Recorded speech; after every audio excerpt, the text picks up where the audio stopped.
नमस्कार। आप देख रहे हैं नोएडा खबर। मैं हूं विनोद शर्मा।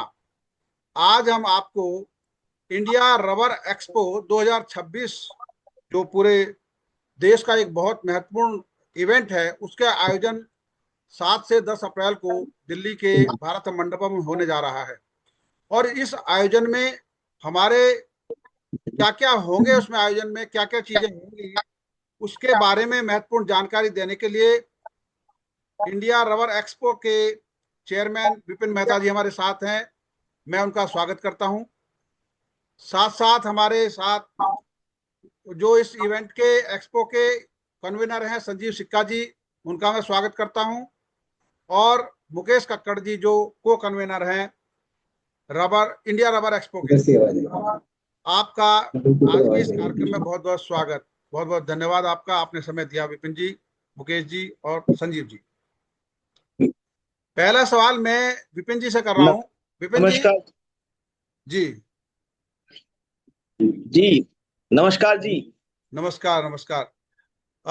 विपिन जी, पहला सवाल मैं आपसे कर रहा हूं कि रबर इंडिया रबर एक्सपो जो ये बड़ा महत्वपूर्ण इवेंट है जिसमें ग्लोबल लेवल से यूनिटें आती हैं, इंडस्ट्री आती हैं, इसका ये स्टार्टिंग कब से हुई है? और भारत में रबर उद्योग का जो इस समय नेटवर्क है वो किस तरीके से और कौन से राज्य में सबसे ज्यादा इसके बारे में इंडस्ट्री लगी हुई है, और आने वाले दिनों में क्या भविष्य है इसका? हमारे ऑल इंडिया रबर इंडस्ट्रीज के जो मेंबर्स हैं जी वो तो ऑल ओवर इंडिया में फैले हुए हैं, और रबर का जो काम है वो हर जगह होता है, हर स्टेट में होता है। बाकी जो हम ये एक्सपो करने जा रहे हैं, ये हमारा 12th एडिशन है। जी। हर जोन में 2 साल के बाद एक बार ये एग्जीबिशन होता है, हम्म। और अब ये इस बार दिल्ली में हो रहा है। जी ऑलरेडी मुंबई, चेन्नई, कलकत्ता और दिल्ली, ये जी। चारों जगह पे ये हर 1 साल के बाद होता है। हाँ जी। तो 1 साल बीच में गैप होता है और दूसरे साल में करते हैं। जी इस बार हमारे पास जो एग्जीबिटर्स हैं वो टोटल 400 एग्जीबिटर्स हैं, जी। जिसमें चाइना के भी 55 एग्जीबिटर्स हैं, और जी। चाइना से 150 के लगभग विजिटर्स आ रहे हैं। हम्म। इसके अलावा 11 कंट्रीज से हमारे यहाँ पे एग्जीबिटर और विजिटर्स आ रहे हैं। जी जी।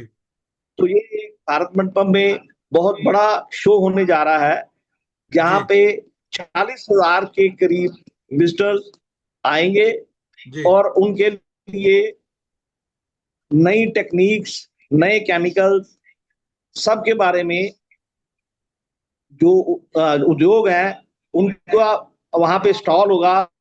उनको हर नई चीज के बारे में पता चलेगा। जी। हम लोग इसके अलावा कुछ एंटरटेनमेंट के लिए भी कार्यक्रम रखा गया है, कि जिसमें हम लोग 3 दिन के लिए गाला नाइट्स कर रहे हैं। जी। जो 7 तारीख को एग्जीबिटर्स नाइट है, जी। और 8 तारीख को एक नाइट रखी गई है, और इसी तरह से 9 तारीख को भी कलर्स ऑफ इंडिया नाइट रखी गई है। हम्म। आगे का जी। आप बाकी ठीक है। हाँ, शिकायत से बिल्कुल पूछिए। बिल्कुल। संजीव जी, ये बताइए उस दिन का जो कार्यक्रम होगा 7 तारीख को, क्या कौन कौन डिग्निटीज आ रही हैं उसमें जो उद्घाटन वगैरह करेंगे, और उसमें जो विषय रखे गए हैं वो किस तरीके से हैं? सबसे बड़ी बात एक और है कि जो ये रबर इंडस्ट्री है इसमें चुनौतियां बहुत आ रही होंगी आप लोगों के सामने, और उन चुनौतियों का किस तरीके से आप सामना कर रहे हैं। और इस समय क्योंकि ये एक्सपो के जरिए आप पूरे उद्योग की बातों को रखेंगे प्लेटफॉर्म पर, और जो बाहर से लोग आएंगे वो भी अपनी तकनीक को आपके साथ शेयर करेंगे। पहला जरा सी जी। आवाज थोड़ी सी समझ नहीं पाया मैं आपकी। आपकी आवाज साफ नहीं आ रही है। मुझसे जो आपने प्रश्न पूछे कृपा करके एक एक करके पूछिए, ताकि मैं एक एक करके जवाब देता रहूंगा।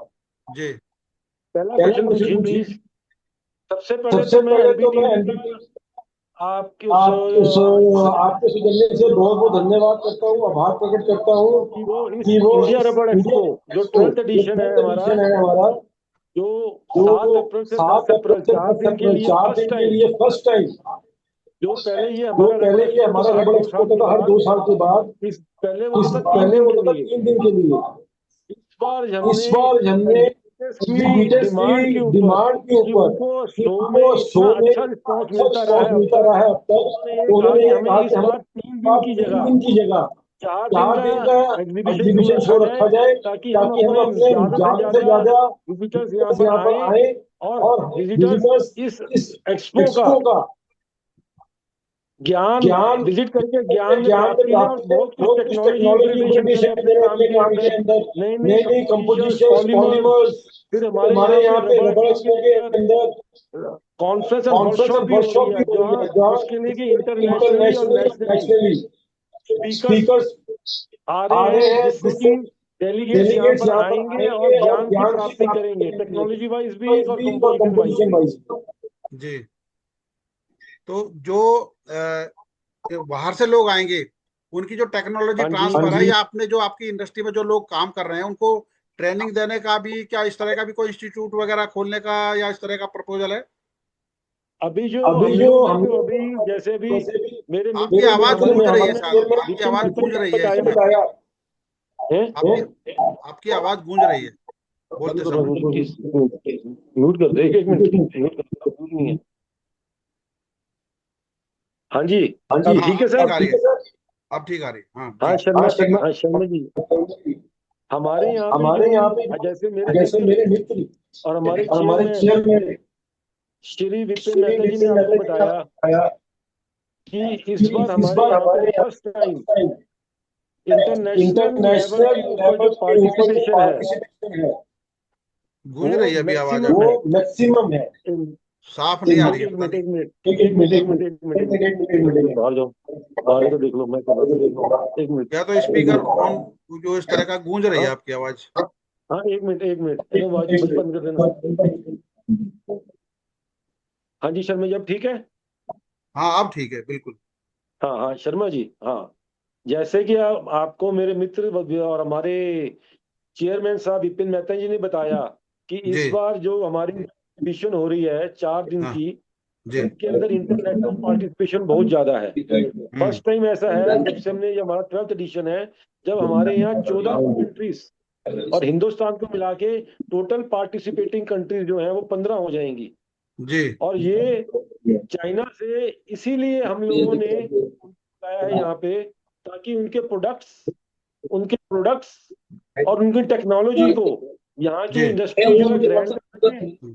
और जी। अपने यहाँ मोदी जी हम्म। का, हमारे प्रधानमंत्री जी, माननीय प्रधानमंत्री जी का जो स्वप्न है जी आत्मनिर्भर, मेक इन इंडिया का एंड ग्लोबल जी। प्रोडक्ट, उस हम्म। स्वप्न को हम साकार कर सकें, इनकी टेक्नोलॉजी को और उनकी कंपोजिशन को, उनके पॉलीमर्स को अपनी जी टेक्नोलॉजी के साथ, उनकी टेक्नोलॉजी के साथ ब्लेंड करके एक उच्चतम तरह का प्रोडक्ट भारतीय मार्केट और इंटरनेशनल मार्केट के लिए हम इंट्रोड्यूस कर सकें, और मार्केट हम्म। के अंदर सही कंपिटिटिव दामों के अंदर, मार्केट के अंदर उसको लेके आ जी सके। जी। तो डेफिनेटली हमें लोगों को, जो इतनी कंट्रीज वहां से आ रही हैं, रशिया भी आ रहा है इसके अंदर, कोरिया भी आ रहा है, जापान हम्म। भी आ रहा है, हाँ हाँ। इंग्लैंड भी आ रहा है, स्विट्जरलैंड भी आ रहा है। तो इतनी बड़ी बड़ी कंट्री से जब लोग आ रहे हैं अपनी टेक्नोलॉजी लेके, तो डेफिनेटली उस टेक्नोलॉजी का हमारे उद्योग को बहुत ही ज्यादा एडवांटेज मिलेगा। हम्म। अच्छा, जिस तरीके से बाहर से टेक्नोलॉजी आ रही है, क्या हमारा देश में जो सरकारें हैं उस सिस्टम को अपग्रेड करने के लिए कोई सरकारी इस तरह का इंफ्रास्ट्रक्चर तैयार किया है, या आप लोगों को कोई गवर्नमेंट की तरफ से इस तरह की सपोर्ट मिल रही है जिसमें आप लोगों को आसानी रहती है?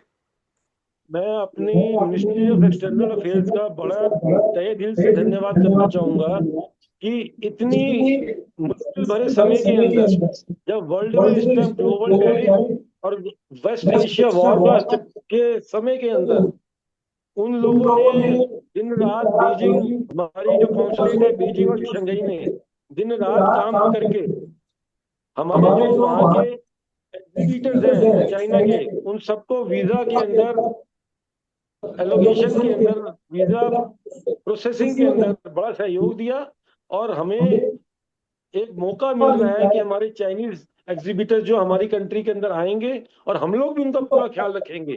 हम लोगों के अंदर भी हमने पूरा सोचा हुआ है अपने एंड के ऊपर, as a chairman, chief convener और को कन्वीनर, हम तीनों के मन में एक स्वप्न है कि जो भी एग्जीबिटर बाहर से आ रहा है या हिंदुस्तान से एग्जीबिट कर रहा है, वो देखे आके, उसको उसको बिल्कुल महसूस होगा कि जो क्वालिटी, जो फैसिलिटीज आपको इस इंडिया रबर एक्सपो 7 अप्रैल से लेकर 10 अप्रैल 2026 में मिलेगी, उनको कहीं भी नहीं मिली होगी ऐसी पहले, जी जी कहीं भी नहीं मिली होगी।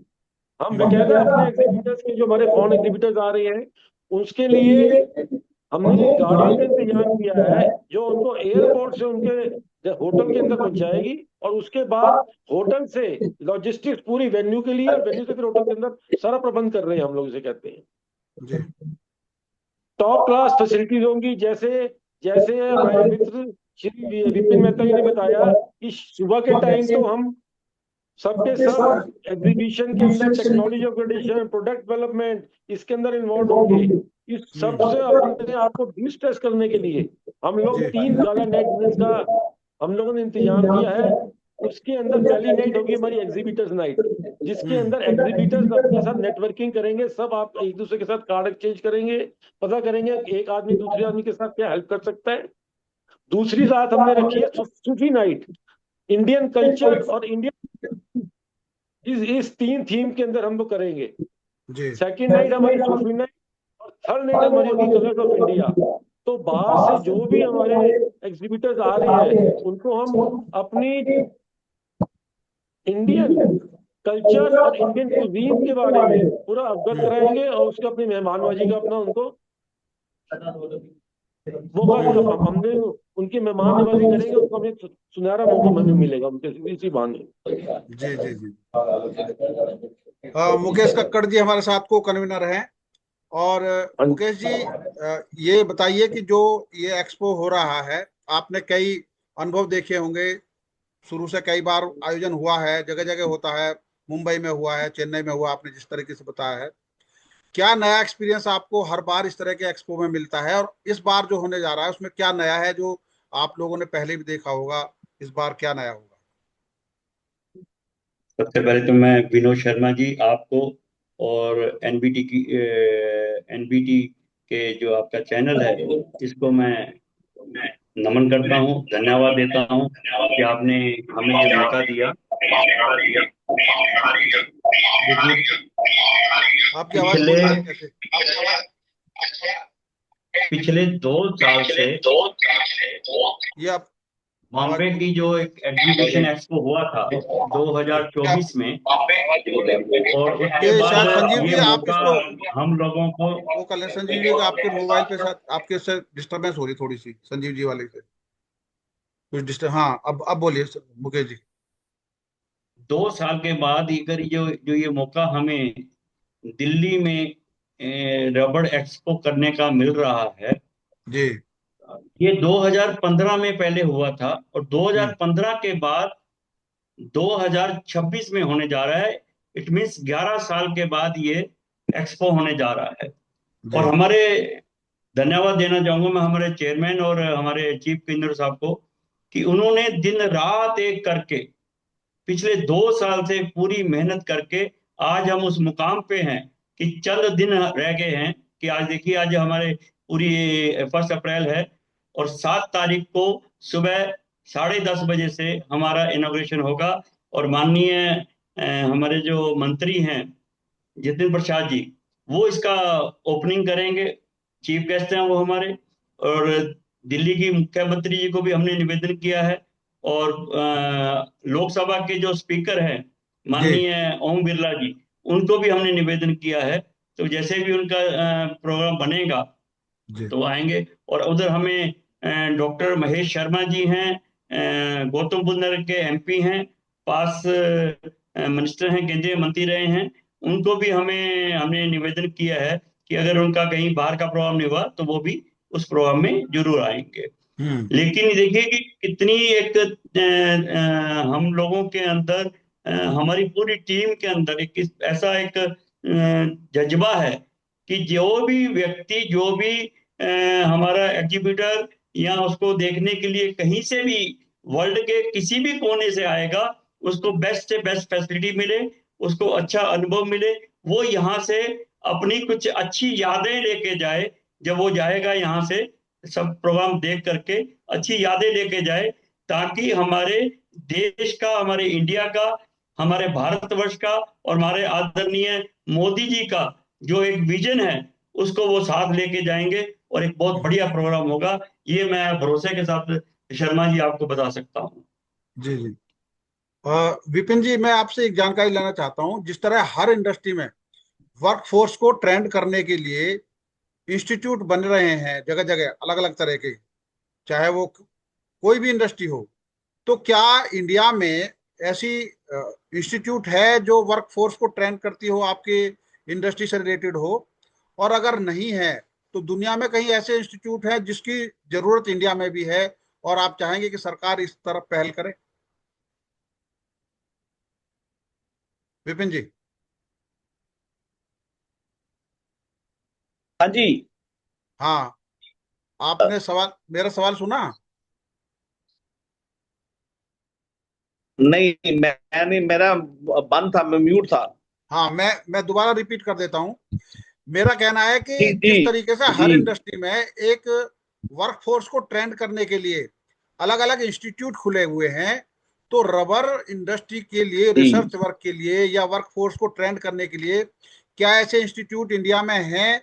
और अगर हैं तो क्या उनको अपग्रेड करने की जरूरत है? और अगर नहीं है तो दुनिया में कई ऐसे इंस्टीट्यूट होंगे जिनको आप चाहेंगे कि ऐसे इंस्टीट्यूट इंडिया में आए या उनके साथ कोलैबोरेशन करके वो यहाँ स्थापित हो, ताकि आपकी इंडस्ट्री के लिए स्किल्ड वर्कर, स्किल्ड फोर्स मिल सके। विपिन जी। जी, आपका कहना ठीक है। हम लोगों के पास ट्रेन्ड वर्कर्स नहीं है। जी हमारा पुराना ही सिस्टम चल रहा है कि हम हेल्पर को रखते हैं, उसी को ही 6 महीने बाद ट्रेनिंग करके थोड़ा अपग्रेड कर देते हैं, फिर 6 महीने में ट्रेनिंग करके आगे अपग्रेड कर देते हैं। जी लेकिन जी। आज ये वो समय नहीं रहा। हाँ। वर्कर्स की ट्रेनिंग मशीन के हिसाब से होनी चाहिए। जी। हमारे इंडिया में कुछ इंस्टीट्यूट ऐसे हैं जो कि हाँ। गवर्नमेंट ने इसीलिए बनाए हैं, लेकिन वहां पे ज्यादा जी। मशीनों को चलाने की हुनर नहीं दिया जाता।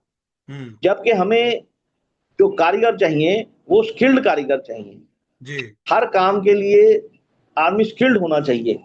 हाँ हाँ। वर्कफोर्स हमारे पास स्किल्ड बहुत कम है, अनस्किल्ड है, जिससे जी कि हमारी जो प्रोडक्शन में नुकसान भी होता है और वो क्वालिटी भी नहीं बन पाती। जी जी। जी तो हमारा सरकार से ये आग्रह है कि सरकार को इसके बारे में कुछ सोचना चाहिए। जो ऑलरेडी इंस्टीट्यूट्स हैं उनमें प्रैक्टिकल नॉलेज भी देनी चाहिए थ्योरेटिकल के साथ साथ। हम्म। उन वहाँ के कुछ स्टूडेंट्स हमारे पास आते हैं फैक्ट्री को देखने, काम को देखने, लेकिन वो जो देखने आते हैं वो प्रैक्टिकल करने के वजह से नहीं आते।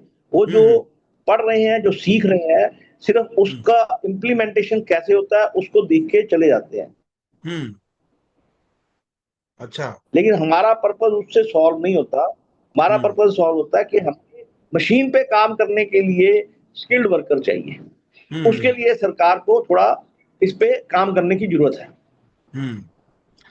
अच्छा, जिस तरीके से इस समय विश्व में परिस्थितियां पैदा हुई हैं और रबर इंडस्ट्री जिस तरह काम कर रही है, क्या चुनौतियां आ रही हैं इस समय? आप लोगों का तैयार प्रोडक्शन जाने में भी दिक्कत है और वहां से रॉ मटेरियल आने में भी दिक्कत होगी। किस तरीके से आपको चुनौतियां सामना करना पड़ रहा है? क्योंकि ये सवाल इस समय इसलिए लाजमी है कि इस समय पूरा विश्व ऐसी परिस्थितियों से जूझ रहा है जिससे दिक्कत पैदा हो रही है। आप लोगों के सामने भी होगी, तो आप कुछ उदाहरण दे के बता सकते हैं हमारे दर्शकों को? हमारा जो रबर है, जो भी जी आइटम्स बनती हैं, ये इसमें पेट्रोलियम प्रोडक्ट्स का काफी योगदान है। तो जी। पेट्रोल और डीजल वगैरह सब महंगे होने की वजह से जी। हमें ये काफी दिक्कत आ रही है। कुछ हाँ। ऐसे रॉ मटेरियल हैं जो कि इंडिया में नहीं बनते हैं, हमें हम्म। इंपोर्ट ही करने जी पड़ते जी। हैं। हम्म। तो वो इंपोर्ट नहीं होके आ रहे, वहां से माल नहीं आ रहा, माल लेट हो गए हैं, गैप पड़ गया ऑलरेडी। जो मार्केट में रॉ मटेरियल की स्केर्सिटी है उसकी वजह से 50% हमारे रॉ मटेरियल के रेट बढ़ गए हैं। लेकिन हमें अभी प्रोडक्ट के रेट बढ़ाने में अभी दिक्कत आ रही है। अब आगे वाला जो टाइम समय है, ये वॉर अगर खत्म भी हो जाती है फिर भी 3-4 महीने लग जाएंगे इसको ठीक करने में। पूरी माल की रिक्वायरमेंट जो है वो पूरा करने में बड़ा समय लगेगा। तो इसलिए हमें लगता है कि ये जो रेट रॉ मटेरियल के बढ़ेंगे उसकी वजह से हमारा प्रोडक्ट महंगा भी हो जाएगा, प्रोडक्शन लॉस भी बहुत हो रहा है। आज की डेट में गवर्नमेंट ने कहा है कि आप गैस को लिमिटेड यूज करो, आपका जो कोटा उन्होंने फिक्स कर दिया है 80%, जी 75% की इतनी गैस ही आपको यूज करनी है जो पहले आप यूज कर रहे थे। उससे हमें एक दिन की प्रोडक्शन कर्टेल करनी पड़ रही है। इसी तरह से वर्कर्स को फैक्ट्री में आने में काफी दिक्कत हो रही है, क्योंकि वो कहते हैं हमें गैस नहीं मिल रही, हमें गैस के लिए छुट्टी चाहिए, एक दिन हमें गैस लेने के लिए लग जाता है, क्योंकि उनके पास कोई गैस के नंबर नहीं है, कोई ऐसा इंफ्रास्ट्रक्चर उनके पास नहीं है जिससे कि उनको रेगुलर गैस मिल जाए। तो ये कुछ दिक्कतें हमें आ रही हैं जो कि आगे परेशानियां बढ़ेंगी जो आने वाला टाइम है। तो अभी जैसे बहुत से क्षेत्रों में सरकार सपोर्ट कर रही है और उसको सब्सिडी दे रही है ताकि घाटे की आपूर्ति हो सके, तो क्या इस संबंध में भी कोई चर्चा हुई है आप लोगों की मंत्रालय स्तर पर?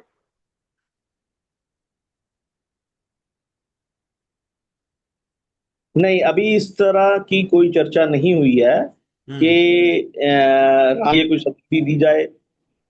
हमारे जो रॉ मटेरियल है वो इंडिया में भी अवेलेबल है, लेकिन क्योंकि स्केर्सिटी है तो हर एक आदमी महंगा माल दे रहा है।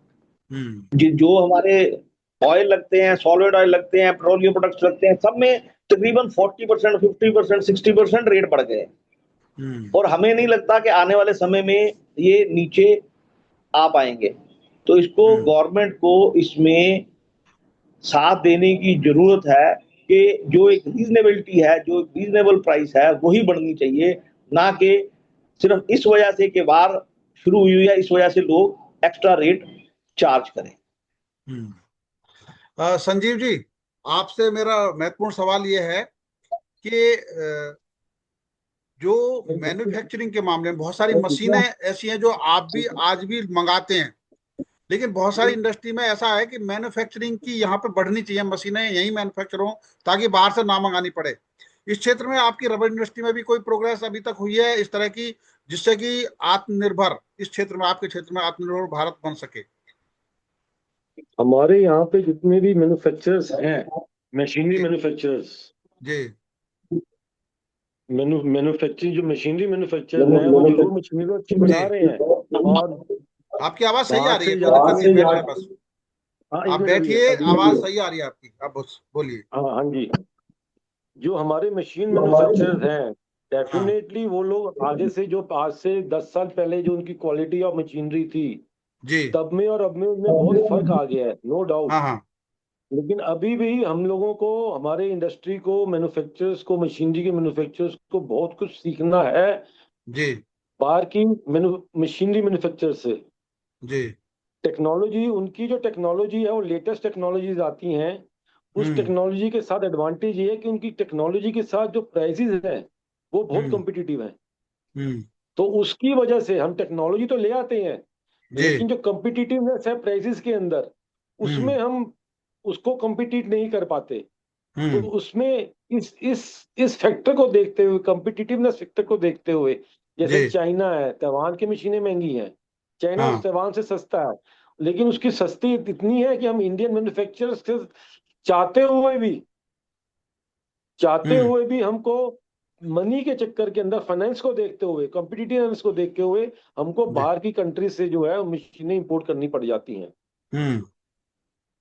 कर तो रहे हैं लेकिन टाइम इसमें लगेगा। हमारे सब, जैसे मोदी जी का स्वप्न है, ड्रीम है आत्मनिर्भर का, हमारी सारा उद्योग, जो मशीनी उद्योग भी जो है रबर से रिलेटेड जो जुड़ा हुआ है, वो अपने आप को उसी लाइन के ऊपर, उसी ट्रैक के ऊपर लेके आ रहा है, लेकिन हम्म, कि ताकि वो आस्ते आस्ते स्लोली एंड स्टेडली जो है टेक्नोलॉजी के साथ आगे आ जाए और प्राइस को भी कम्पिटिटिवनेस किसी तरीके से लेके आ सके। सबसे हम्म, बड़ा जो मैंने डिसएडवांटेज देखा यहाँ पे जी, हमारे रबड़ इंडस्ट्री के अंदर या कहीं पे भी, वो जी, डिसएडवांटेज है लेबर की आउटपुट। हाँ, चाहे वो मशीन की मैन्युफैक्चरिंग हो या रबर प्रोडक्ट्स की मैन्युफैक्चरिंग हो, जी, हमारी output in comparison to other hmm, Asian countries, जितनी जी, भी एशियन कंट्रीज है हमारी, जैसे आपका थाईलैंड हो गया, वियतनाम हो गया, चाइना आ गया, जी, कंबोडिया हो गया, इनकी जो प्रोडक्टिविटी कॉस्ट है जी, हमारी लेबर की वो बहुत हाई है। हम्म, उनकी प्रोडक्शन बहुत कम ज्यादा निकलती है उसी लेबर से, और हमारे यहाँ वो पूरी प्रोडक्शन का लेवल बहुत डाउन है। तो जब तक हम इसको वर्कफोर्स को अकॉर्डिंगली हम हम्म, ट्रेन नहीं करेंगे, एक वो हम्म, फीलिंग नहीं आएगी कि मेरे को इतनी आउटपुट चाहिए। अब जी, मैं गया थाईलैंड, एक जी, प्लांट के अंदर कन्वेयर प्लांट लगा हुआ था उसके अंदर, जिसे कहते हैं। जी, मैं जी, मशीनरी इंपोर्ट करने के लिए गया था, टेक्नोलॉजी देखने के लिए गया था, मैं आपको अपना एग्जांपल दे रहा हूँ, इसे कहते हैं। हाँ जी, लेकिन जो मशीनरी के ऊपर उस प्रोडक्ट को डेवलप जो जब बन रहा था, प्रोसेस हो रहा था, तो जी, उस पर जो लेबर काम कर रही थी, उसके हम्म, जो कन्वेयर, कपड़े की कन्वेयर थी, उसके ऊपर जो पैनल पेस्टिंग होती है, जैसे मेरा स्पोर्ट्स गुड्स का काम है, जी, और उसके ऊपर जो पैनल पेस्टिंग थी, जो पैनल के ऊपर जो कपड़े के ऊपर पेस्टिंग हो रही थी, जो वो सारा मैनुअल था।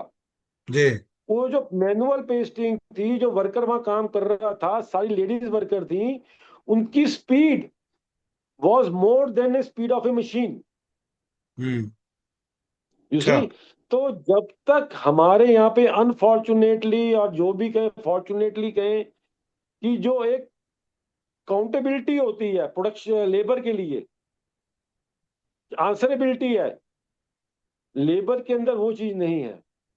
हम्म, जब तक वो चीज इनके अंदर नहीं आएगी, इन लोगों को फ्रीबीज मिल जाती हैं पॉलिटिकल इशू, पॉलिटिकल क्या कहते हैं वजह से, जी, एक पार्टी प्रॉमिस करती है, फिर दूसरी पार्टी प्रॉमिस करती है, फिर तीसरी पार्टी प्रॉमिस करती है, उसका खमियाजा किसको भुगतना पड़ता है? इंडस्ट्री को। हम्म, क्योंकि प्रोडक्ट हमारी तनख्वाहें बढ़ती जा रही है और प्रोडक्शन कम होती चली जा रही है। वो सब हम्म, मशीनरी में नहीं, मैंने जैसे को मशीनरी भी उसमें एक इन्वॉल्व है और रबर प्रोडक्ट्स भी इन्वॉल्व है। हम्म, हम लोग मशीनें के अंदर टेक्नोलॉजी अपग्रेड कर सकते हैं, कर रहे हैं और आगे भी करते रहेंगे, लेकिन हम लोग मार खा जाते हैं उसकी फाइनल प्रोडक्ट कॉस्ट के ऊपर। हम्म। ये अच्छा, क्वालिटी एक्चुअली है चीज। कंट्रोल के मामले में भारत की स्थिति, जो आपके उत्पाद हैं वर्ल्ड हाँ के जी। प्लेटफॉर्म पर किस तरीके से compete करते हैं? क्या वहां भी चुनौतियां आ रही हैं क्वालिटी कंट्रोल में?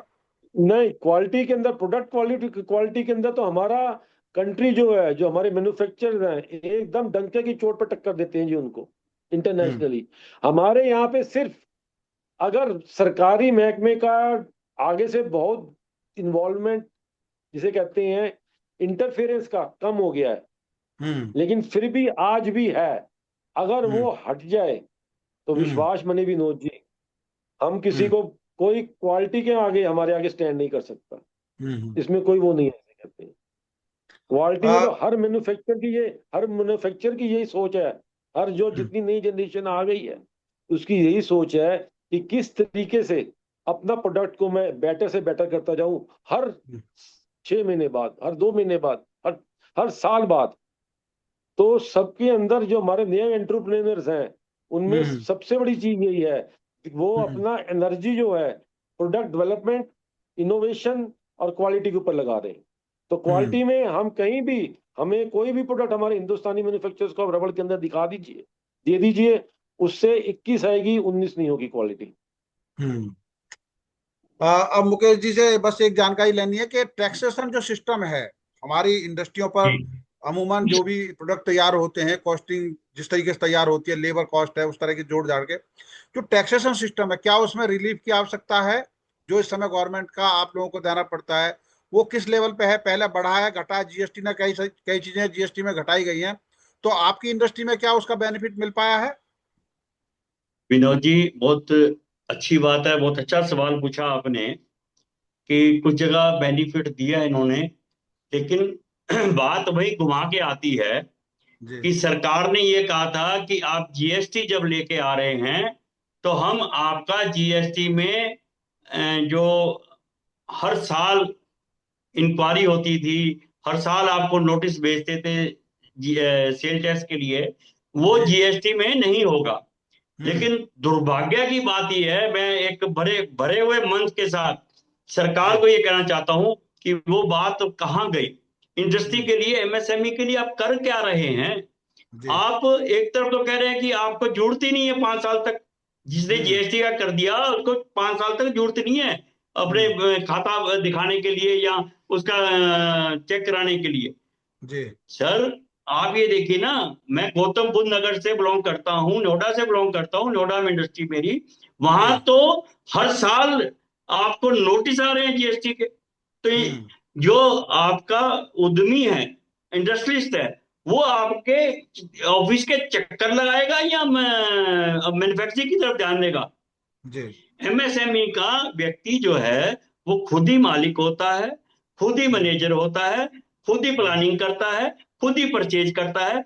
तो अगर उसको सरकारी बांधों में बांध करके खींचा जाएगा तो कहां से वो काम करेगा और कहां पे को लेके जाएगा फैक्ट्री को? और दूसरा मैं एक बात और जोड़ना चाहता हूं कि अगर आपने फैक्ट्री लगानी है तो ये देखिए ना, अब चाइना वाले तो पूरा शेड बना करके कंप्लीट करके लाइट लगा करके सारा काम तैयार करके कहते हैं साहब आइए अपना ओपनिंग कीजिए, पूजा कीजिए और काम चालू कीजिए। और यहाँ पे लोगों को 15-15 साल हो जाते हैं, उनको अगर अलॉटमेंट होगी तो मैं ऐसे उदाहरण दे सकता हूं, हालांकि मैं उद्योग बंधु में बोलता हूं, ऐसे उदाहरण दे सकता हूं जिनको 15-15 साल पहले पैसे दे दिए, उनको आज तक प्लॉट नहीं मिले। तो कितनी दुख की बात है, पहली बात। दूसरी बात, अगर एक आदमी लाख रुपए 1.5 लाख रुपए पर मीटर के हिसाब से फैक्ट्री की जगह परचेज करेगा तो वो आदमी फैक्ट्री लगाएगा कहां से? मुझे ये समझ नहीं आ रही।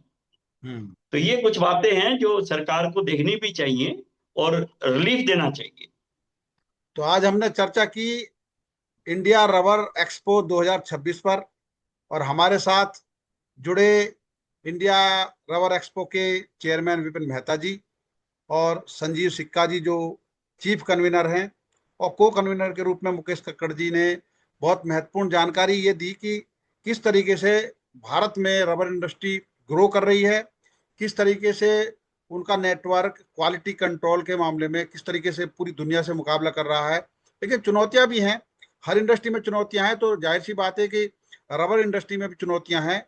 उम्मीद करेंगे कि भारत सरकार जीएसटी का जो एक्सपेंडिचर, जो खर्चा आता है, उसमें कमी लाएगी, और जो वर्कफोर्स चाहिए कंपीट करने के लिए तो ऐसे ट्रेनिंग इंस्टीट्यूट भी खोलेगी। और साथ में गवर्नमेंट इस इंडस्ट्री को, जो इस समय विश्व में परिस्थितियां पैदा हो रही हैं, जो आप देख रहे हैं कि किस तरीके से अमेरिका और ईरान के बीच में युद्ध है, इजराइल के बीच में बहुत सारा पूरी दुनिया उसमें पिस रही है, ऐसे समय में हम ये देखेंगे कि कैसी परिस्थितियों में ये काम कर रहे हैं, तो ऐसे में जो इनको इंडस्ट्री को घाटा हो रहा है उसकी पूर्ति की जाए। आप सब ने इस चर्चा में हिस्सा लिया, आपका बहुत बहुत धन्यवाद। noidaखबर.com के लिए आपने महत्वपूर्ण चर्चा में हिस्सा लिया। संजीव जी आपका, विपिन जी आपका, और मुकेश कक्कड़ जी आपका बहुत बहुत धन्यवाद। बहुत बहुत धन्यवाद शर्मा जी, आपका भी बहुत बहुत धन्यवाद। धन्यवाद। आपने इतना टाइम निकाल करके और हमें अपने साथ बात